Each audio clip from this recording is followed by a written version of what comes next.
Malawak din ang daan dito sa Tarlac, inaayos pa nga nila ito. Continuous improvement sa mga daan nila dito sa Tarlac. So, December 10 pa rin ngayon to 2023, pauwi tayo ng Rizal. Ayan, 3 p.m. na tayo umalis ng bahay. So, nasa road na tayo dito nga sa Tarlac.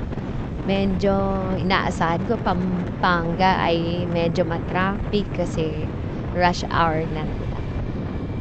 Marami din naman ako kasabay na riders kagaya nitong dalawang kanina ko pa kasabay.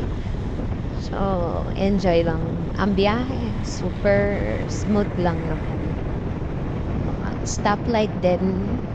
Yan, dito medyo bumabagal tayo ng takbo.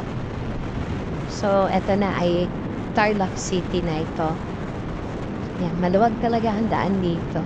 Lalo na pag gantong oras, wala masyadong kasabay. Pero pag mga umaga at hapon, talaga namang medyo sumisikip din.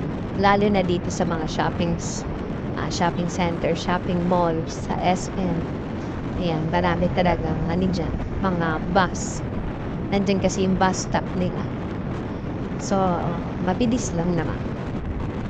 Marami pang series of videos tungkol sa pag-uwi ko ng Rizal this day, December 10. So, pwede nyong i-check yon or panoorin. So, eto na yung pinaka-traffic kasi dito may bus terminal at saka crossing ng mga sasakyan. Thank you for watching, everyone.